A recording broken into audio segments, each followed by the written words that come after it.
Hey,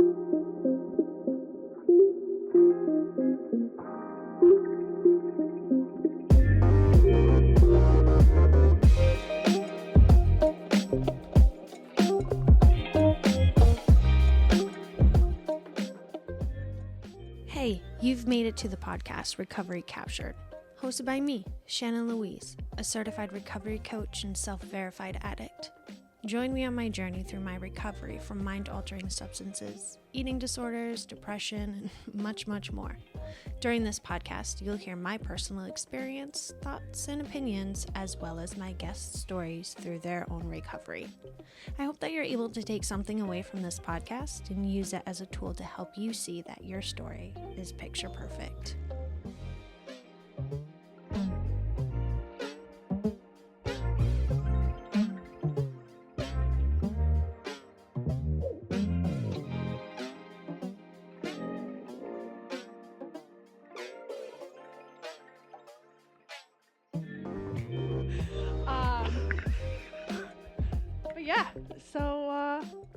Welcome. We're recording. We're on. We're on.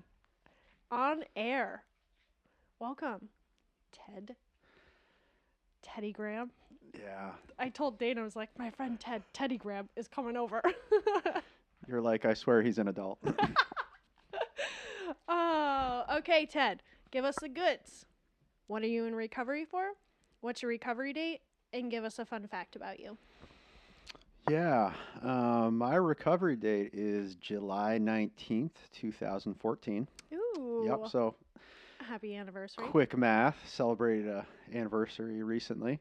Main things I'm in recovery from are alcohol, cocaine, marijuana, Amen.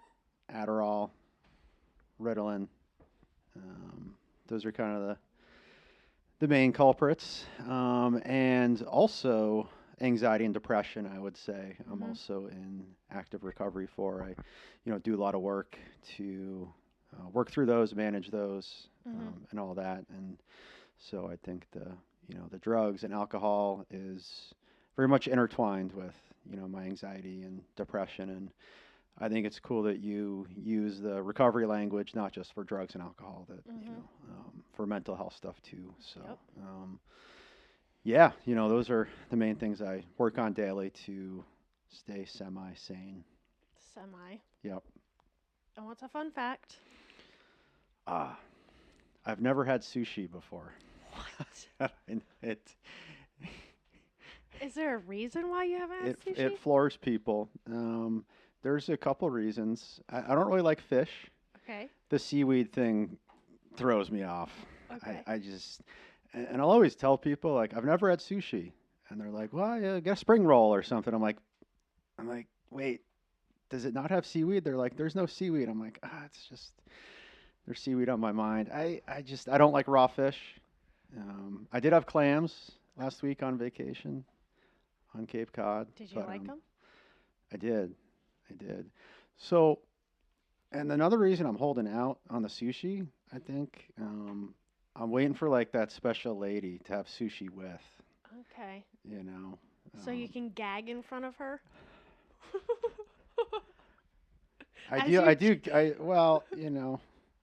It's just taking that final leap of faith. But yeah, I think that's a fun fact, and it floors people. I am floored.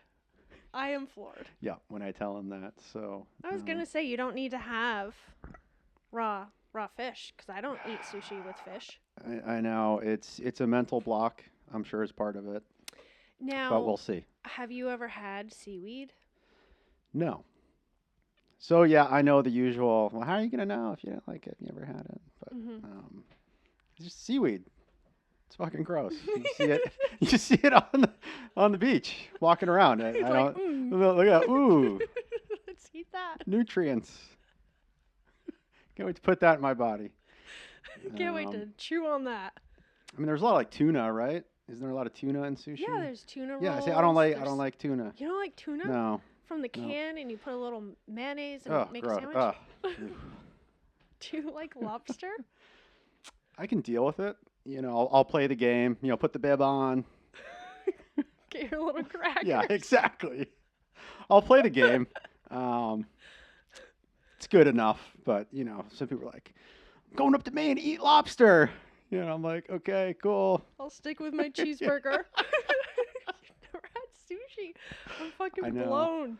And I've gone this long, so like, yeah, it's gonna be a a special event. When I do have it, I'll blow it out for sure. Well, it's like with sobriety, people ask you, what's your sobriety date? And you have like 8 years under your belt. It's like you're proud of that number. Mm-hmm. Now it's like you've been Yeah. long without sushi. No, You got to be proud. That's a really good point. I never thought about that. But yeah, it's kind of like how many people can say that? Right. Never had sushi, and then it's like, all right, you kind of play with it, like, all right, when am I going to have it? Where am I going to have it? What's it going to be like? Who am I going to be with? So, yeah, it's gone this long. I don't want it to just be some half-ass, like. You got to go all the way. That's what I'm saying. Okay. So. I can't wait to hear about this experience when it happens. They say there's really good sushi at the Matterhorn in Stowe, which is where I live. Never been. But anyways, it'll come to me. I just got to stay on the path.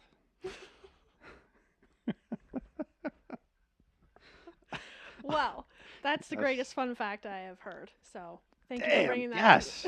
Thanks for bringing that one to the table. Fuck yes.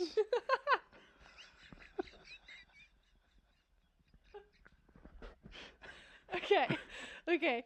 So, give us a little bit about your story. Beginning, middle, end, where we're at now. No doubt. I always like kind of just talk about, childhood, where I grew up. Just I feel like that is a piece of my story and some of my addiction. I grew up in Stowe, Vermont,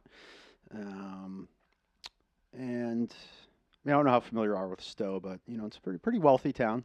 Yep. Pretty wealthy ski town, and grew up in a pretty well-to-do family as well. Neither of my parents were alcoholics per se, but they were very involved in the community, in the business community, community organizations. So I think at a young age, I definitely felt a little bit of pressure, I think, to perform, do well in school, make a lot of money, be a good athlete. My dad was really into sports, and I was too, still am. And I think that combined with, because my parents were so involved in kind of the local business community, there was a lot of cocktail parties at our house, Okay. My mom sold real estate, and my father still is an attorney. So a lot of cocktail parties, and Was there sushi at these cocktail parties? no, and another fun, I've never had shrimp. I know.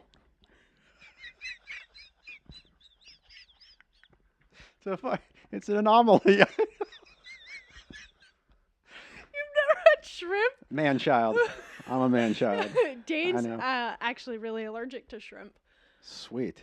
But Yeah, so am I. I'm like, Never had shrimp.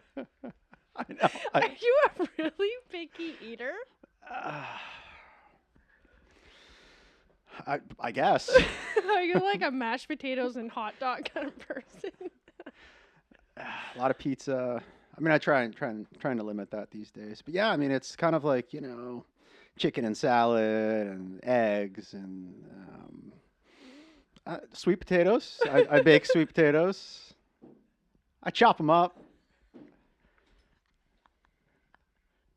Chop them up. No, put them in olive oil. Do garlic. Threw some garlic in there. Do a little bit of maple syrup on it. Never thought about doing that, but that is good stuff. Okay, so we're having cocktail parties. Yeah, and I think my biggest takeaway was like they make it look so fun. It's kind of like fancy, good-looking people, kind of wealthy people, and I couldn't wait to drink. I think at a young age, and my parents have like a pretty nice property, and I was kind of just like, what was going on the weekends, and I was like, man, that looks like a good time, and my dad would work a lot, and he'd come home at 7, and it was kind of like every day I'd run down and get him a beer. Like I said, I've never seen my dad intoxicated ever. He's 75 now. Seen my mom drunk maybe a handful of times. She was big into the rum, but yeah, it was just kind of that daily routine, with my dad. Like work hard and come home and relax with a couple beers. But so, but I think, and we'll revisit that theme is just this concept of pressure, and I think partially was the environment, partially is, I think pressure I was putting on myself as well. But got a dog needing some attention. Sorry. He's I know how it goes. Feels neglected. Oh, sorry. I tried so hard to not have that interrupt us. No worries. I love dogs.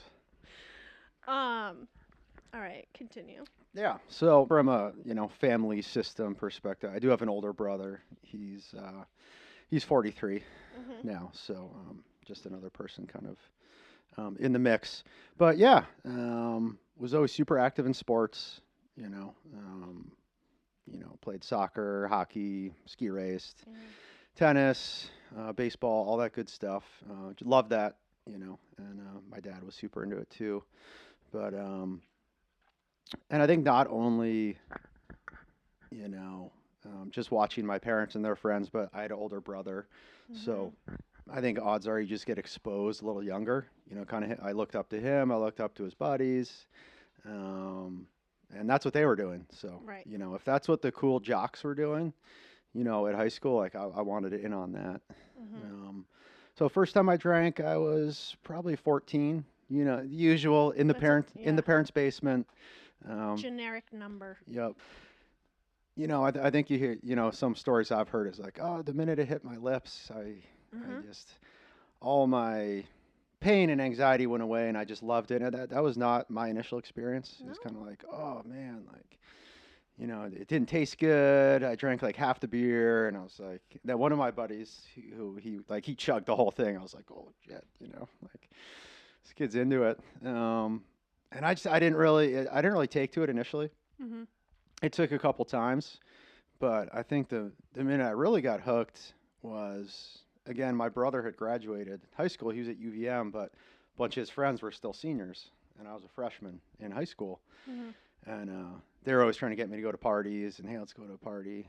And that was when I got hooked because I got all the validation socially. It's like that's what, few beers in, I was so nervous going to the party, few beers in, and then it was just like I had arrived. I'm high-fiving everybody.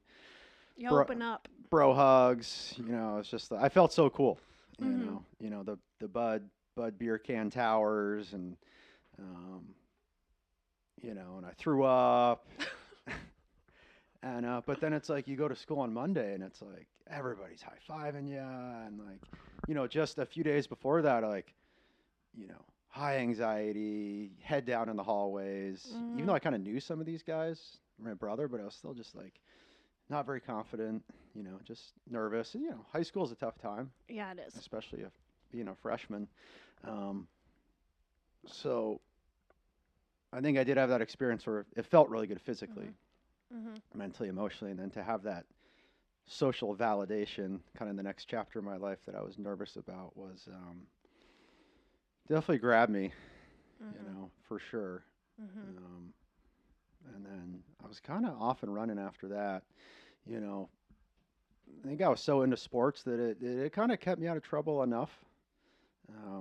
Practice every day, games on weekends, but it was more like I'd save it up all week, and then Saturdays just kind of blow it out. And I think because I was doing that, it gave me a false sense of security that, I can control this. Right. Not a big deal. Very much a binge drinker for sure. I never really liked the taste of it. It was more just I like the effect, and I want to just get me that stuff as quickly as possible.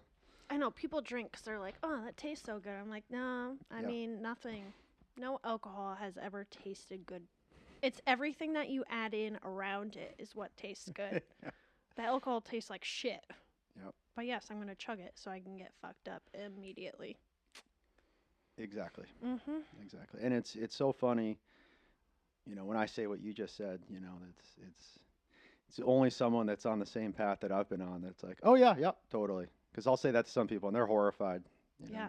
Horrified. Yeah, or you mentioned when you walk by tables at a restaurant and you still see like half a glass of wine or beer or whatever, and all I think of like fucking waste. Yeah. Waste. Alcohol abuse. I just can't grasp it. I'm just Right. like, that's amazing to me. And when very early recovery, I remember being out to dinner with a friend, and it was kind of like, God, it was one of the first times I'd been out to dinner since I was getting sober, and I actually was amazed how many people weren't fucked up.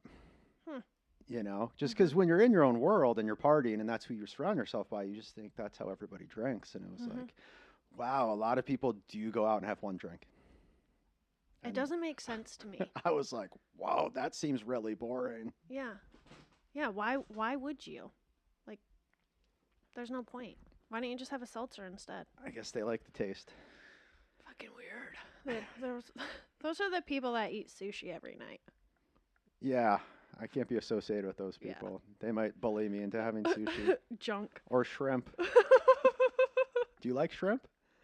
I love all seafood. Gotcha. But I don't eat it. Oh, that's right. Vegan. Yes. Good for you. I respect that. But yeah, I love the taste of it. Mm-hmm. Lobster's my favorite. They must make like fake lobster. They do like the everything burger, maybe like everything shrimp. I haven't found it yet, but I'd get down with it probably. I'm sure it's out there somewhere. But it's the whole experience, the whole game that you were talking about. I want the fucking bib. I want the little clampers. I want to tear him open, which is disgusting, but anyways. And then some people are really into lobster rolls. I like lobster rolls. Just like, I guess. Yeah. It's waste. Yes. Wasteful. Yeah. But yeah, getting back on track here. Yeah, and I think, really later in high school, I think as I became the people I was looking up to, I was like, well, I need to act how they acted. Kind of rowdy, doing stupid stuff at parties, driving too fast, driving around the people on top of your car, and I think even at that time, there was like a small little voice just being like, hey, man, like this is getting a little scary.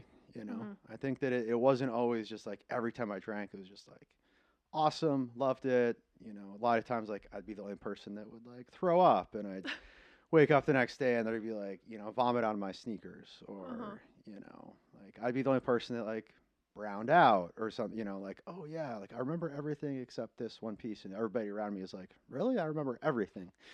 Did you just refer to it as browned out? Never heard that? No. There's different shades now?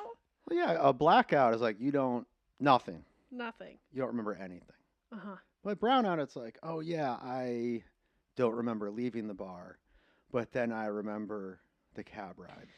Okay. But then I don't remember coming home and making bagel bites or whatever your favorite microwave food is. But then I remember going to bed. Okay. That brown out. Yep. I refer to that as polka dots. Same concept. Okay. Really? No. Oh. But at least that was the circle I was hanging out with. So okay. Take that as a grain of salt. No, things kind of ramped up, and I think a big part of it was I felt like I kind of had to behave a certain way, because of how the guys acted that that I looked up to, and right. A lot of drive around drunk. Like I had a car crash, my senior year in high school. Kind of driving home and kind of passed out the wheel. Truck hit a tree. I was with one of my buddies. He like kind of fucked up his wrist. Had to, middle of winter, walk up to my parents' house, tell them what happened. And they're, wake them up, and they're grilling me. Have you been drinking? Like, no, haven't been drinking. My dad had to go down with his truck, pull the car out, and isn't it amazing with our experiences we've had? It's like, how was that not enough? Yeah. Like that, it was frightening. And that next day, I'll never forget waking up and looking out and, seeing the whole, front of my Blazer just, the grill it's just smashed. Right. Just smashed. It was basically totaled. And like things were going really well for me at that point in my life. Like I was captain of the hockey team. Season was going great. School was going well. I was looking at colleges, and it's like, talk about a black cloud, over your life when something like that happens, and it's, yeah. And like I said, my friend like kind of messed up his wrist, and his parents were grilling me about what happened, and kind of had to like keep it our secret, and just kind of plant the seed that we'll obviously talk about later. I think that events like that really created a lot of anxiety for me, which is something I still manage today, that I mentioned being in recovery for. And just those very dark experiences, and just the pit in your stomach, and your mind's racing, and kind of feel like there's no escape, or that it'll never get better, you'll never be able to move on from it. But I had that a lot when I was face into the toilet throwing up. Yeah. That Yeah. that was the feeling I felt. Yep.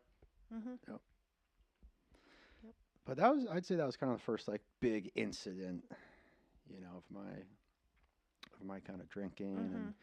And it was actually that night, one of my friends, he was recently traveling in Nepal, brought back some hash, and I'd never smoked hash before. Like, well, seems like a good idea.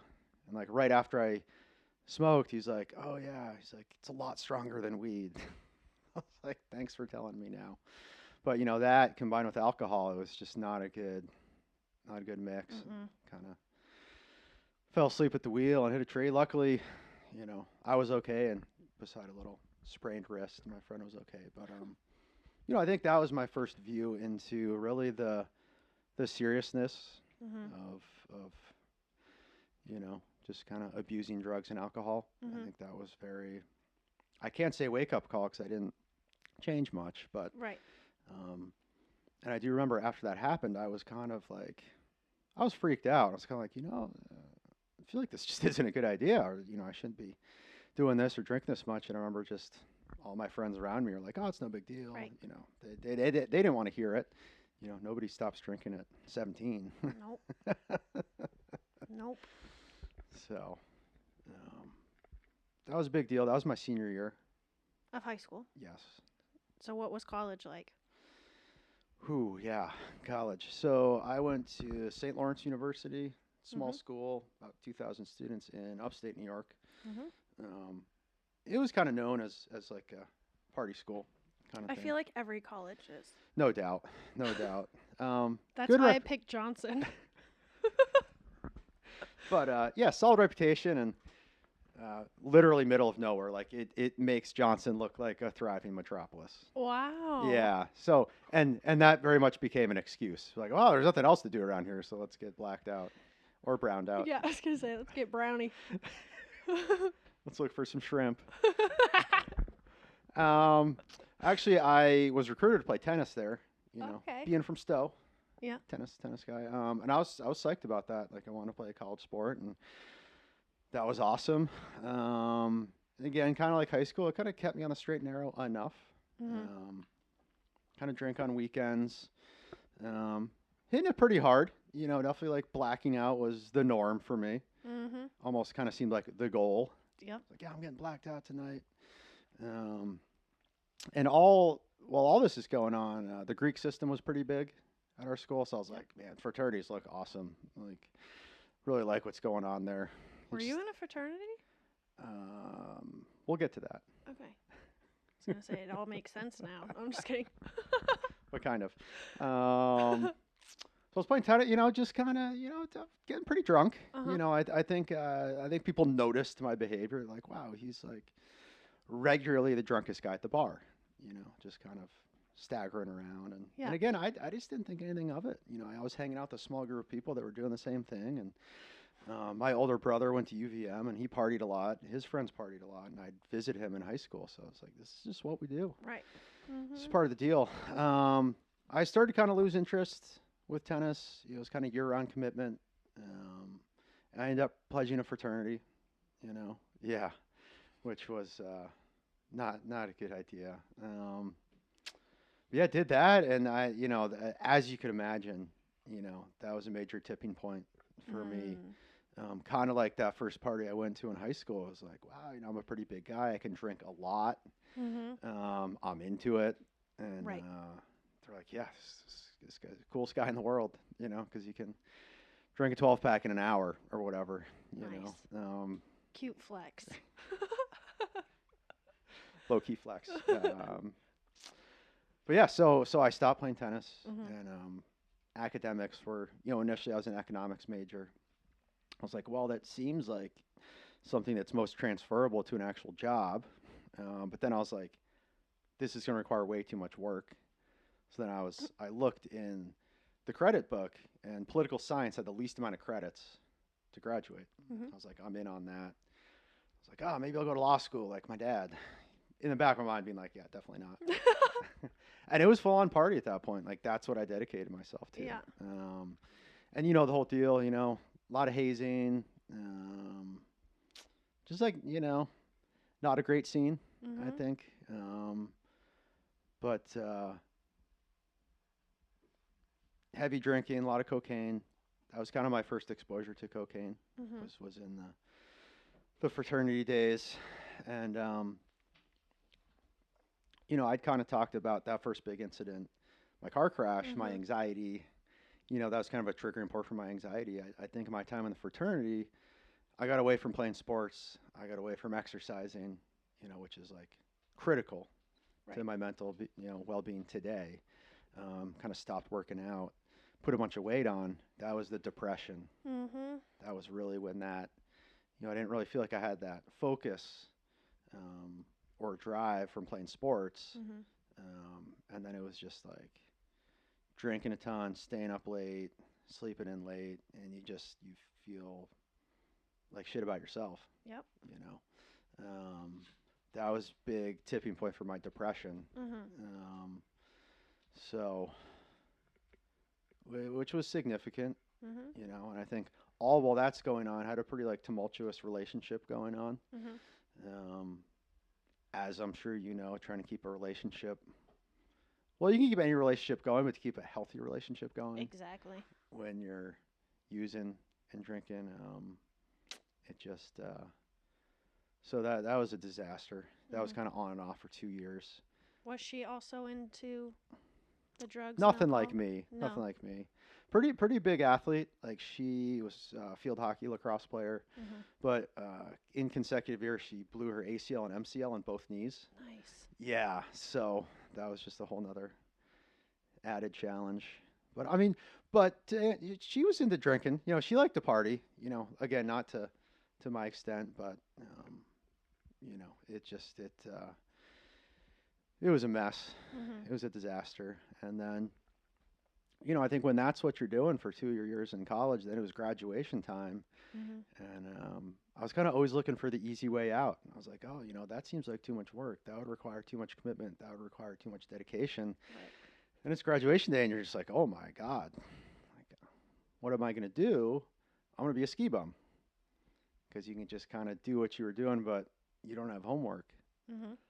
So I moved to Lake Tahoe, California with two buddies from St. Lawrence.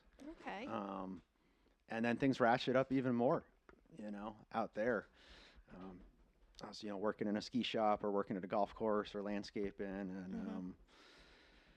cocaine kind of increased too. It was Yep. pretty big in the scene out there, so ramped up. Um, some of the kind of incidences ramped up, kind of the blackouts. Woke up one morning, I'm like, wow, why am I covered in blood? And it's like you look in the mirror and it's like that's horror. Yeah. That's really scary. That you have those experiences, you're like, I can't believe I didn't die. Mm. And again, it's like, how is that not enough? Right. Right. Um, What was enough when you finally got sober? What was like the breaking point? no doubt. Ironically, I think it was honestly my mental health that I think eventually brought me to my knees. It was kind of late 20s, probably Mm-hmm. like 28, 29, and I was just kind of having bender after bender, being a binge drinker. Right. It's like bender after bender. And then one of my last benders, I just like, I couldn't shake it. Usually I could go on a bender, call in sick 1 or 2 days, work out a bunch, sweat it out, be like, all right, I'm good. I'm good here. I just couldn't. It's like I hit a point where I was like, I called in 2 days sick for work. And then on like day 3, we had an in-service day. I barely made it in. This is like day 3 after the bender. Wicked panic attack. Like we had to fill out paperwork. I could like barely write my name, and it was bad. I didn't know what to do. I was like, maybe I should call my brother and just like be like, hey, like serious stuff going on. I don't know what to do. I didn't. I was like, I'll take some Tylenol PM. I'll sleep it off. I'll be better the next day. Mm-hmm. That wasn't the case. Should have taken NyQuil. And I walked downstairs the next day, and my roommate at the time was a teacher in Burlington. Mm-hmm. And I was just kind of staring at him. I was like attempting to get ready for work. I even started my truck. I remember like it was in the winter time. I was like, dude, I don't know what to do. I was like, I'm so fucking anxious. I can't go to work. I don't know what to do. He's like, you got to call your boss. Tell her you got to take care of yourself and leave it at that, And I did that. And he called my boss, and I didn't get into details. I was like, I'm really struggling right now. I need some time to take care of myself. And luckily at the time, I was working for the Laraway School in Johnson. I was a behavior interventionist, so mental health agency. Yep. For all intensive purposes, and so they get it. They get struggles, and Right. huge moment in my life. She was like, say no more. I support you. Take as much time as you need. Mm-hmm. And I don't know if I'd be sober now if I didn't get that response from my boss. Wow. It was amazing. Mm-hmm. I still kind of get the chills talking about it, just like, because it was such a huge turning point, Right. to finally, cliche, ask for help or, just kind of, Well, it's so hard to do. yeah. Like you hear about it, just ask for help, and Yeah. it's like, Totally you can't. agree. Totally agree. And then you finally do, and you get such a great response. Exactly. And I knew I had so much work to do and it was going to be a whole different way of living, but, I made the call. And I remember I went back to bed and I remember like half my anxiety just went away at that time. Don't worry, it spiked back up moving forward.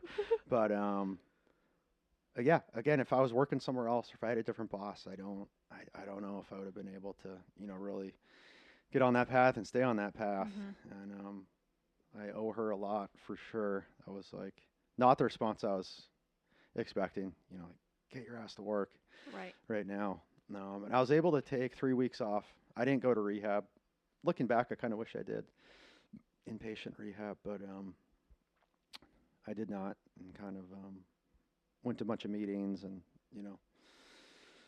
got into therapy, which I had been in before, but, kind of a little more focused on that. So. Did you ever go to meetings prior to this point? No.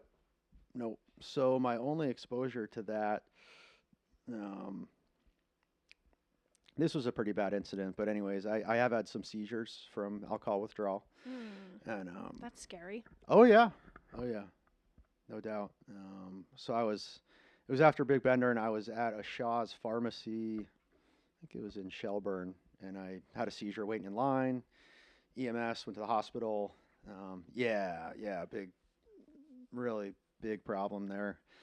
So after that happened, I was probably 26. I was like, whew. I quit drinking for a month, and I went to talk to a therapist. He specialized in drug and alcohol stuff, and he's like, well, if you're gonna work with me, he's like, I want you to go to 3 to 4 meetings a week. And I was like, absolutely not. I was like, oh, those are for the bums on the street with paper bags. Yep.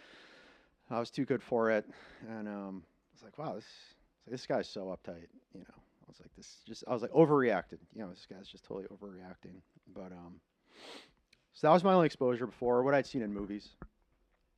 So I'd never been to a meeting though. And my first meeting I went to was a noon meeting in Montpelier. I don't know, it was maybe like a week sober at that point. Wow. It was great. It was great. Definitely good energy. And I think, I talked about being in a fraternity, Mm-hmm. playing hockey. I worked construction a little bit. It's not the most warm and fuzzy environment. Nope.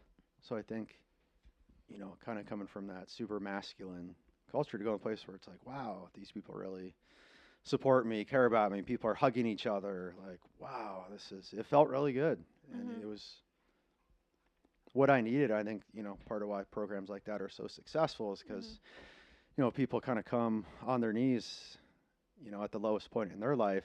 Mm-hmm. And, people are there for them, Mm-hmm. unconditional love and stuff. So, I wasn't necessarily grabbing the nuts and bolts of the program, but it was like, this feels good. This feels good right now. It's definitely kind of what I need. So, Mm-hmm. that was my first meeting. I still have the same book. I do too. I don't know where. I think Yeah, that's pretty cool. it's in the other room. I do. That's super yeah. cool. Yeah, My it's mentor. like your little baby. It is. It is. It has all these like Yeah. writings and highlights. My first sponsor, we went up to the Bill Wilson House. Yep. The museum and stuff. Dorset, Vermont. East Dorset. Yeah. Yep. She stole one of the books from there. Gave it to me. She's like, That might be an amends. for her. I didn't know what that was happening. No, you don't. Your friend does. Yeah, she took one and but Wow. yeah, anyways. Wow. I don't know if that's the one I ended up with or the other one that she took from the local recovery center. Mm-hmm. Either or. I have a stolen big book that I still have with all my little doodles in it. That's a cool story. Is it It's though? cool having the same book too. Like that Yeah. that's special, It is. And I'll usually bring it with me to meetings, like even though I know books will be there, but it's just kind of like, You bring your own. yeah. Do you have a little pen with you? I don't. I'm not. Do you ask to borrow someone else's? I don't write at meetings. Like I don't No? do Okay. that. I journal at home. Uh-huh.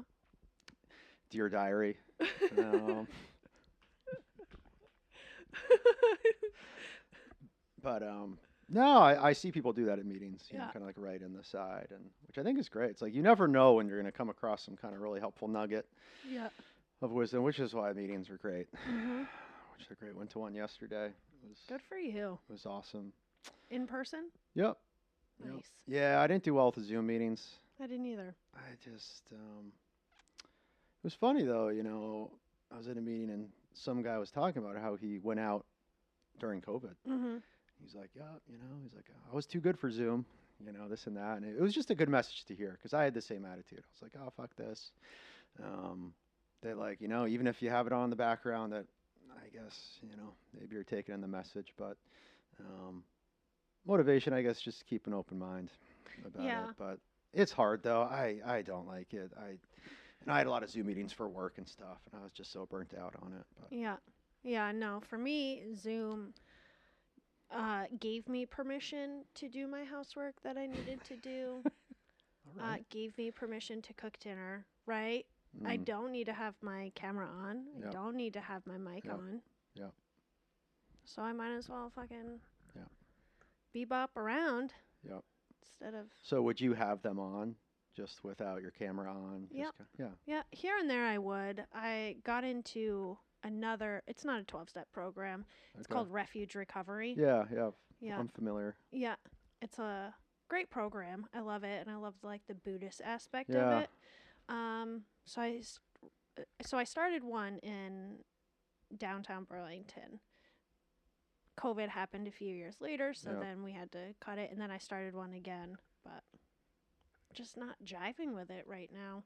And you know what? I when I was on, or just thinking about it, maybe I could, but let's say if I were to get sober during COVID, I don't think I would be successful. Because for me, when I got sober, I was introduced to the fellowship, and I was introduced to the fellowship, and then we would go out and have food, desserts, you Yeah. know. You would go out, and with COVID, you can't do that. No, and that was something I thought about too. You know, during COVID, I was like, I just really felt for people that were trying to get sober Yeah. initially. Mhm. We still did some rogue meetings, you know, 5 or 6 of us, you know, maybe go skiing together or meet up at one of our buddies, you know, like outdoor fire pit. So it was Right. like totally safe. Which was good. It still wasn't the same, but I think it was better than nothing, Mhm.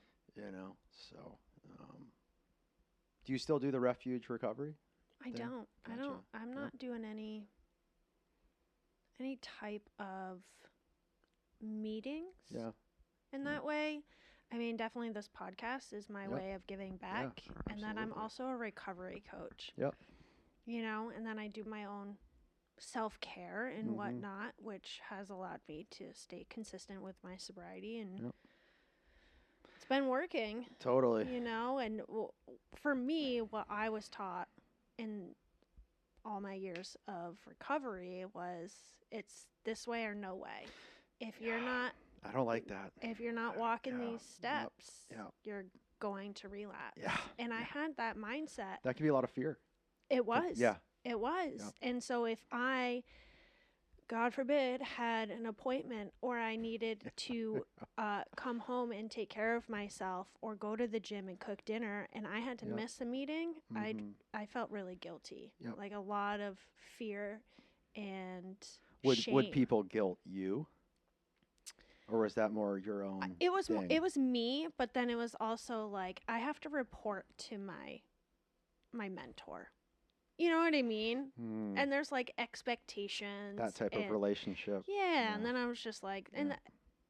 I personally got a Mhm. lot out of sponsorship, but I Yep. also didn't enjoy it Yep. like Almost others like do. drill sergeant kind of thing. Yeah, Yeah. yeah, I Which don't is know. what some people need. It They it love that was. structure, but It was for me. And then I you know, got to a point, it's like, I know A, B, and C. I know right from wrong, you know? And I Mhm. don't want to sit here and say I know everything. Yeah, of And I course. don't want to sit here and, um, you know, condone not attending Yeah. a meeting with your mentor. Mhm. But it's for me now, Yeah. right?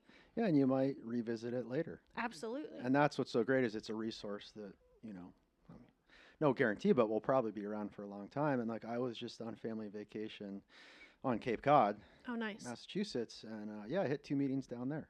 Nice. You know, and it's like, yeah, was I 100% plugged in, clued in the whole meeting? Like, no, but it was like I was in a room listening, and it was good. So it's, you know, I love traveling and going yeah, to meetings. yeah, It just yeah, it juices me right up because if I go to the the meetings I always go kind of to same old. Yep, same people, same same story. message, same five, sentences that they always say or whatever, and then at that point I'm kind of disconnected because it's like, Hmm. okay, here he goes again. You know what I mean? And Yes. I try not to be judgy, Yep.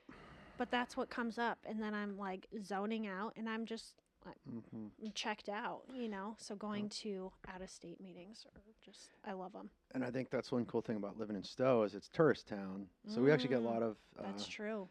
visitors that go to meetings, and that helps keep me fresh. I think Yep. you know, it's Yep. some New York City or Boston or Montreal or something, and because yeah, you can fall in that trap of, ooh, here he goes again. Yep, Yeah. yeah. All right, 15 minutes, I'll clue back in. Yeah. Or even going over to the next town. Mm-hmm. I stay in this area, Yep. Absolutely. District 2 and 11. Yep. So it's like I managed the sober houses Yep. in Morrisville. I would go to that Stowe meeting at that Mhm, big yeah. church I saw Tuesdays. you at. Yep. Yeah. Tuesday, 8 p.m. I would hit those, or the ones in Morrisville or yeah. I like those. Definitely. No, when I first got sober, I was like, I don't want anybody in Stowe to know I'm doing this. Oh yeah. So I go to Waterbury. And then my first meeting, I saw a bunch of people from Stowe, And that's what's amazing is like, oh, wow, my friend's dad who coached me in hockey. Like, I had no idea. Yeah. Like, wow, you're sober? And Yeah. which helped in those early days to be like, oh, okay, I'm not that weird. This is something, this is a thing for a lot of people. Yeah, there's a lot of stigma and fear for people to walk into the rooms. I was talking to someone that actually listened to the podcast, and he reached out to me, and we were talking, and he mentioned that there is fear about walking Mm-hmm. into the rooms. He's, not very Mm-hmm. familiar, and I think it goes with everyone. I think there's always that fear that you're going to run into someone, Mm-hmm. but even if you do, like, they're there for the same Yeah. exact reason. Yeah. And you guys might not have the same story, but you have everything else identical. Mm-hmm. Feelings, emotions, Yeah. There's always a connection to be made, even though you don't want people to know. No doubt. And I think there's a lot of fear too that people feel like, well, if I go to one meeting, they're going to make me sign this contract, Yep. and you have to, make this commitment. And Yep. that's one thing I've enjoyed about it is like, no, it's as much as you want to put into it. It's kind of up to you, which I enjoy because, yeah, I'm not necessarily hardcore by the book. Right. Um, what I get a lot of is like the fellowship. Like Mm-hmm. I like meetings, I like going to meetings. Do I follow it to the T as far as the steps and all that stuff? Not necessarily, but I think that's what's great. Is it's a resource and you can use it how you want to use it. Mm-hmm. You can kind of create your own program Mm-hmm. out of it, or if you really desire that structure, you can get that too. Mm-hmm. But I don't do well with like a drill sergeant type kind of, you have to Mhm. do this and that.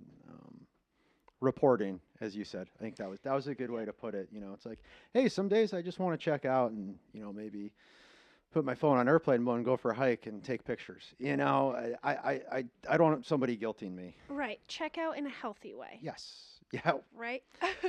there's a difference. There is, and it's recognizing that, Mm, you know? good reminder. Yeah. It's a Did good you? reminder. Okay, so, we have this mutual thing of, like, we had fear walking into a meeting knowing someone. Mhm. Did you ever have fear, because I hear this all the fucking time, about the word God? A lot of people have been turned off by that word. I did not. I think I hear it all the time too Mhm. in meetings. It was a little weird being like, oh, okay, I'm in a church, like I'm in a church basement. Yeah, I'm you're like, literally in this a is kind of basement, fucking yeah. weird. I mean, I almost embraced it, or I'd tell my buddies or my brother, be like, yeah, like I'm in a church basement in uncomfortable chairs, drinking shitty coffee, eating stale cookies. Like, what the fuck happened? But now that's like the best place to be. Love it because Mhm. it's the realest place you can Yeah. talking to fellow addicts and alcoholics. But it didn't. I think early on I was able to kind of, I don't know, like I'd mentioned before. You hear the saying like, take what you want, leave the rest. Yeah. I was able to kind of adopt that attitude and like, yeah, it was a thing. People are talking about God, and I think also for some people, by using that language and having that experience, it helped them get sober and stay sober. I'm like, hey, whatever works for that person. If it's God, great. For me, not really my thing. Mhm. So that did not freak me out. Yeah. I think what freaked me out the most is kind of what you talked about is like having a sponsor that I had to report to. Yep. Like a drill sergeant type. Like Mhm. I had a couple people kind of approach me about that, and I was like, and I don't know, maybe that's what I needed in early sobriety. I'm not sure. It's definitely what I needed. Yep. And I got it. Yep. My first sponsor, the one that Mhm. stole the big book, she she and I would meet every single day. I would go Yep. over to her house after work. That's legit. And she said, I will never forget this. She said, if you can stay up all night doing drugs, you can stay up all night doing book work. I was like, but there's no cocaine. Yeah. Yeah. I'm getting fucking tired. I'm like, I gotta go to work. There's no cocaine. That's But yeah, yeah. I mean, I wouldn't, and I never did sponsor someone the way that I was brought up with her, Yep. but I didn't know any other way, right? Yep. I didn't know what it was supposed to look like, Mhm. but it's what I needed at that time. Yeah. And then I had my quote unquote drill sergeant that you kind of referred to, Yeah. that she kept me in line, and that's what I needed Mhm. at that time, Yeah. right? And Yep. when I broke up with my first sponsor, she says, that's okay. I brought you to a certain point. Now it's time Yep. for someone to bring you to a certain point, right? And that's what I Yep. felt with them. And then kind of hitting this lull with the program, I needed change. The program brought me this far. Mm-hmm. I need something else. I need something different, an enhancement, add-on or whatever. Sure. And that's where I went to Buddhist recovery, right? Yep. And then it's like, okay, well, Yeah. I need, Mm-hmm. it's not like I'm seeking a new fix, but I want to enlarge my horizon with like recovery. But I think that's a good thing to be aware of that you just mentioned too, that you're like, I'm not seeking another fix. It's Right. just good to, be aware of that, because I think we can all fall prey to that, Yep. But yeah, God for me, I'm not religious. I went to church. It was like a tradition to go to church on Christmas Eve. We were, yeah, I don't know. Anyways. Midnight mass or Exactly. It was great. It was a great vibe. But like other than that, I was not religious. But hearing God, I was just like, okay. You know how many fucking prayers I said to God when my face was in the toilet? Way too many. So yeah, I can sit here and fucking listen to people say God. And then I was taught, call him whatever you want, right? Gus, guy upstairs, group of drunks or whatever it is. I heard someone like name it a girl's name or higher power. The universe. It's people. That's more my style. Right. And I truly believe in that. I do, kind of universal power and spirituality and a higher power. I do think that that's a thing for me. Yeah. It was definitely understanding that God isn't like just that way, right? Like we can interpret God in any way we want. It just has to be, from what I was taught, something greater than yourself. Yep. So someone's like a doorknob. I'm like, that shit is smaller than me. What do you mean? They're like, you need it to get in and out of places. Sushi. Like, sushi. I don't know. I demolish sushi, so I don't know if it's higher power. Maybe sounds like for you, maybe it is. Maybe the one who's making it. Mm-hmm.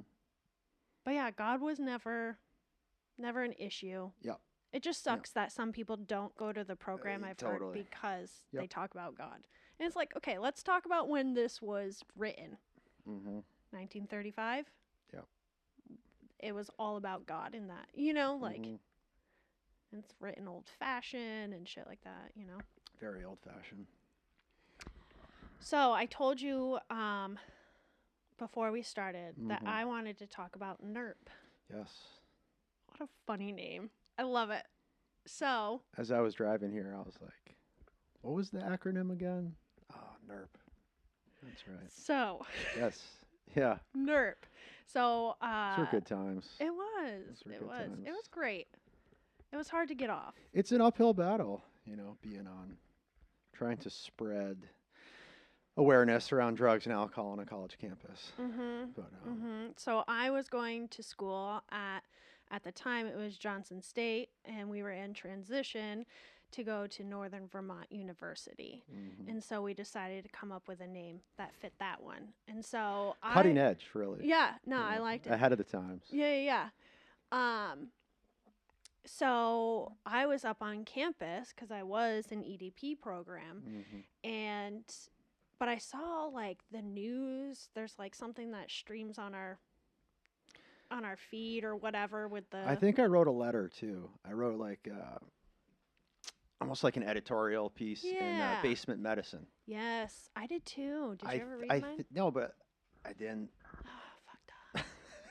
No, but I feel like you might have read that and then contacted me. I got an email from you. Yeah, either way. Yes. I saw that you were hosting meetings.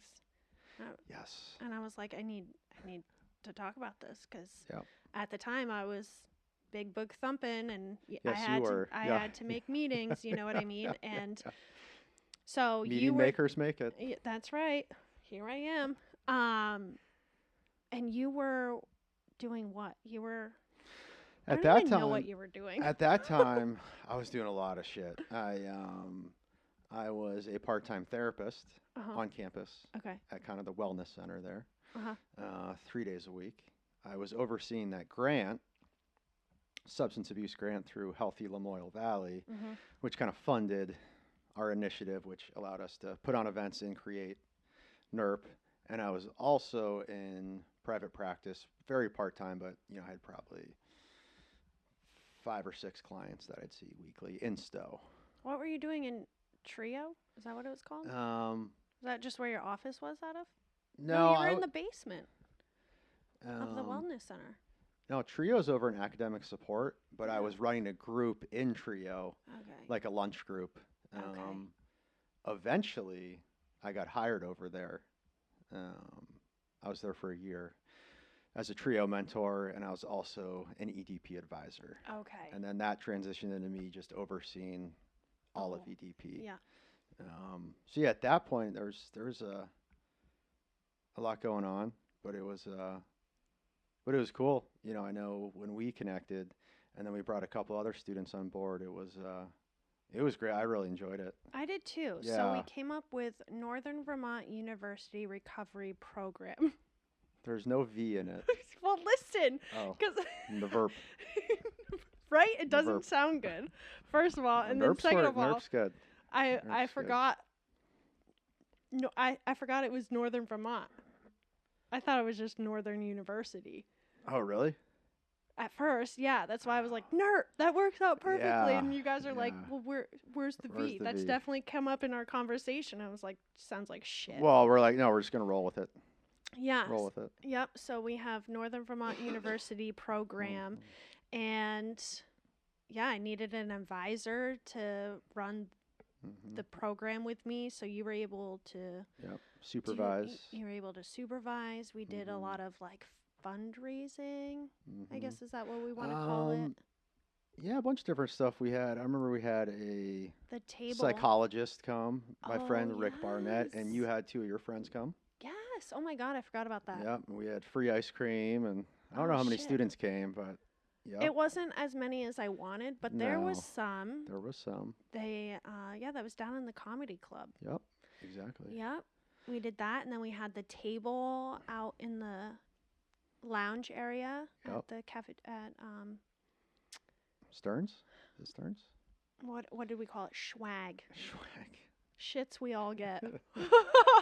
It's so true. We did that. I think a great moment was when we did, I don't know if you made it, but you helped us prepare for it, was we did like a staff faculty training on mental Yes, health I wasn't and there for some addiction. reason. Yeah, you helped us. I think you were working, Mm. but that was cool. We probably had like 30 or 40 staff faculty that they just didn't know much about it. Yep. And it's in their face all the time with students in their classroom, and they didn't know what to do. And Yep. not that we had all the answers, but we're like, hey, these are local resources. Some didn't even know about the resource on campus. Yep. So that's a win. Right. That was cool. That was definitely a cool moment, I think. And we have a radio station on campus, and so Yep. I was able to make a little commercial. You remember that? To try. I don't think so. I know. Well, we tried. I made one with the DJ, and that was to try to get the locals Mm-hmm. up on campus so we could get more meetings. Because at that time, no one was showing up to Nobody's the meetings. showing up. Nobody's showing up. It also became tricky having meetings on campus. It was like, hey, is this a 12-step meeting, or is this just and all a around gathering? recovery. I know I struggled with that a little bit. Is like, Mhm. how do we frame this to try and get students to come in, and also try and pick a location that's confidential. Right. But at the same time, you also want students to feel safe to come in, and that it isn't a big deal. But if it's a big deal to someone, it's a big deal. Yeah, it wasn't as successful as it was for UVM. They have a great recovery program. Totally. Yep. And they're right out in the middle of Yep. one of those buildings, like Mm-hmm. They had a great program. I had a lot of conversations with her about that. Yeah, I did and- too. And I kind of like you. I think I met with her. I got super psyched. Yes. It's smaller student body too. That is I true. guess there's an excuse, but no, talking to her, I was like, wow, this is awesome. Yeah. Yeah. So we did that. I graduated. You did. We ended at that point. I think so. I feel like I had moved on, and then you had one more year left, Yeah. and there was.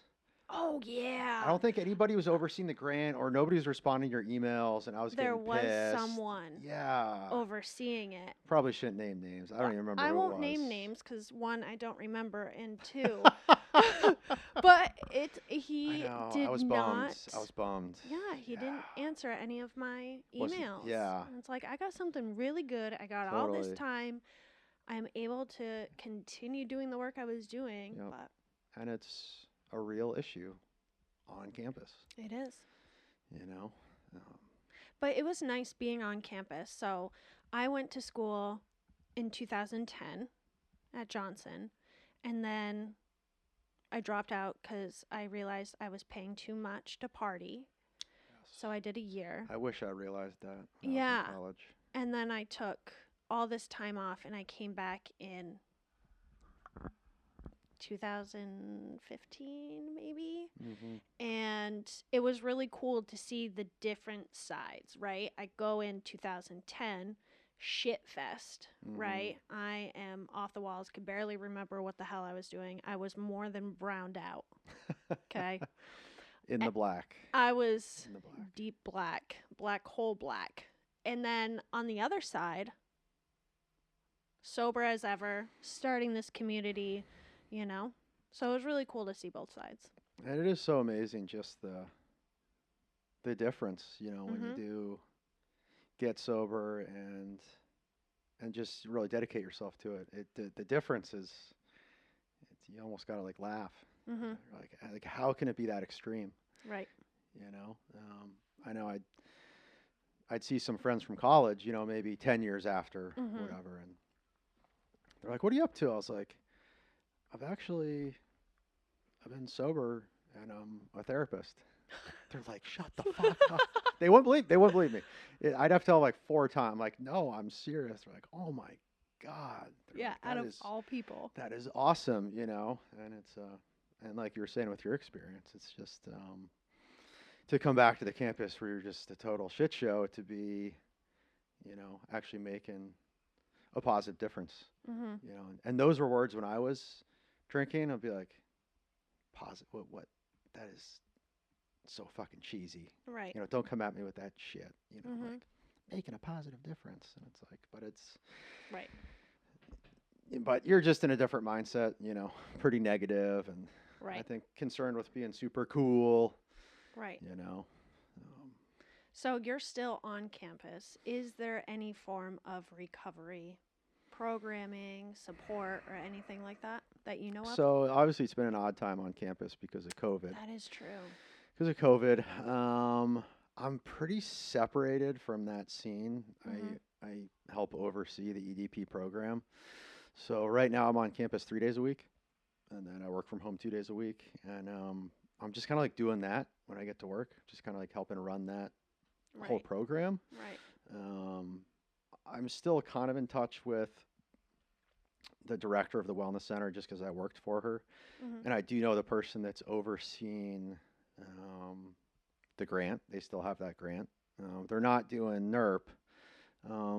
She's at least making attempts, I think, to spread the word. But during COVID, she was doing like Zoom presentations. Is kind of all she could do. Right. But one part of my job is I do oversee all the psychology internships for EDP students. So I'm able to work with some students that are interested in addiction and kind of entering that line of work. So I'll help students out there. But as far as directly on campus and, kind of the scene as far as, drugs, booze, recovery, I'm not sure, But like I said, there's not many students on campus. Right. That'll change in the fall. There'll be some more coming back. But I don't know if you heard, but in Johnson, a great center just opened. Jenna's Promise. I just saw it on the news. So I, as you know, and as I mentioned, I manage the sober house in Morrisville. And I actually am employed at the recovery center as a recovery coach, but I'm online, so I don't have any clients there, but technically I'm employed there. Hmm. So, but anyways, I've had this in with them ever since I've worked in Morrisville and worked with V4 and, in connects with them. And then the owner and some of the people working with them at Jenna's Promise, I've known them through V4 Mm-hmm. and worked with them and then other recovery. So yeah, I know all them. I Yeah. walked through there, got support from them to help my girls and vice versa. And yeah, saw like when they started, the transition from the church to, Mm-hmm. yeah, yeah, yeah. Pretty. Yeah, it's good stuff. It Yeah, was yesterday, wasn't it? Yeah. Did you go? No, Yeah. but I just saw it on the news. Um, no, I met with them just as a connection, internship connection. If I have students that are looking for an internship or employment, Nice. that just they're ready to rock and roll. They don't mess around. I love it. Um, they're just like moving forward, They guns ablazing. are. It's so cool. It's a beautiful Yeah. area too. So it's out of this church, and I could be wrong, but I believe I'm not, that her parents got married at the owners Correct. of Yeah. Jenna's Promise. They Greg got and Don Tatro. Tatro. Yeah. They got married Yeah. there, Like how wild is that? right? Unbelievable. It is. So now they own it, and they have like I'm sorry, but that's higher power stuff. right. Like that type of Thank you, stuff God. that stuff for me is when I'm like, okay, like there's some other energies going on Right. outside of just what we're doing. Right. It's wild. They have a kitchen, so they're teaching, people Mhm. in recovery how to cook, which Workout room in the basement. yeah, they got which some nice equipment. I wish that was promoted more Yeah. in recovery programs. It, Whether that's in rooms or not, like just be like, oh yeah, I'm just gonna go to 3 meetings a day and drink a gallon of coffee and 2 packs of smokes and I'll be good. Right. It's like it's about being healthy too and Right. eating better and exercising. well, with the mental Critical. health, you've already mentioned it Yeah. multiple times that you have to be up Yeah, and walking around totally. and So helpful. Mhm. Mhm. Sunshine, Yeah. Sunshine, sushi, and shrimp, the shrimp. 3 S's. Yeah, it's and it's almost kind of sad when I see my 8-year-old niece just like wolfing down shrimp, and I'm like, should I be ashamed about this? You should be. No. That's Really? right. Your day will come. You can't fight it. I know you're into Buddhism. I read a lot on like Taoism, Okay. and that's all about don't fight it. You got to stay on the. It's like water going down a waterfall. Just You don't want to be that rock stopping it. You should just be yeah. the bear that catches it in its mouth like a salmon. When you were starting to say that, I was getting like really excited. I was like, oh yeah, she's totally buying what I'm selling. Yeah. But like, got to be the water going down. Don't Yeah. fight it. So, besides Yes. our shrimp talk, what do you hope our listeners get out of our chat today? Oh man. I guess just kind of like your view a little bit on trying to get sober or being in recovery, whether it's mental health or drugs and alcohol, is just having a really open mind Mm-hmm. about what's going to help you, being open to new ideas, utilizing all your resources. That can include medical folks, whether it's doctors, psychiatrists, therapists, nutritionists, naturopaths, Mm-hmm. getting a massage, exercising, meetings, refuge recovery. I think, in my opinion, I think what's been able to, build up a little bit of time of sobriety is having an open mind, not being closed off to stuff. Mm-hmm. And I think also knowing when maybe something in my program's not working out or it's kind of hit its expiration date of like, hey, I want to, try this or explore that. Right. I know for me, like a huge part of my recovery has just been kind of like a whole new relationship with the outdoors. Like I got into, like I have these game cameras out in the woods, I Yeah, have and like you 15 of them, and they're just super cool. Yeah. I get in like looking for moose I antlers. was just gonna say, Yeah. you got so Like, many fucking antlers. I just love it, and it's like, that's all. I wasn't into that until I got sober. But it's, like for me, doing that stuff has been just as important as going to meetings, Uh-huh. So, I think structure is good, especially in the early days of sobriety, but, Yep. it Even really, after, for me, yeah, I need structure. absolutely. Absolutely. But, yeah, and just to stay out of that one track mind that, Yep. um, like I said, even medical personnel, even doctors, when I was first getting sober, I was like, I don't know what to do. I guess I'll set up an appointment with my doctor, and I was like, hey man, I need to stop drinking. I have no idea what the fuck to do. And he's like, well, I'll set up an appointment with a social worker. Mhm. Boom. And we're off, just Right. stuff like that, use your resources. Mhm. There's a lot. Mhm. Yeah, I think they could be better, but if you really think about it, like, there's a lot of really good resources locally and nationwide to work through this stuff. So I think that would be my biggest, kind of piece of advice, and just really get to know yourself. Mm. Easy statement, but I think that's, what makes you tick, Mhm. what's triggering to you, all that stuff. Mhm. And then as you kind of become more in tune with that, you can piece together, a nice program that works for you. But yeah, open mind. I love it. It helps. It helps, but some days more successful than others. Absolutely. Absolutely. I feel like that's with anything, Yeah. And last but not least, do you want our listeners to stalk you or no? And if it's a yes, give us your social. What? Huh? I'm open to stalking. Yes. Okay. Yeah. All right. No. So give us your social media. Why am I having a hard time with that? So like my handle. Yeah. Give me your handle. Yeah. It's greenmountainrecovery. Oh. Good sound to it, Yeah. right? Yeah. Yeah, that's the handle. Green Mountain Recovery. There it is. I actually started that, probably about a year ago. Kind of with the same goal as you're doing with your podcast. Just kind of wanted to spread awareness, kind of telling some of my stories. I'll just kind of make the occasional post about seasonal depression, or if it's my anniversary, or stuff about anxiety. Like one of my posts was like, oh, hey, people joke about the Sunday scaries. The what? The Sunday scaries? What's that? Oh, dude. That's a thing. Trust me. Okay. It's like after you have just a wicked weekend. Yeah. How Sundays can be after you partied all weekend. Mhm. They're crippling. Yeah. So my post was kind of like, hey, a lot of times people joke about Sunday scaries, but for a lot of people, that's serious shit. And it comes in the form of panic attacks, severe anxiety, all that stuff. Like even when you're sober?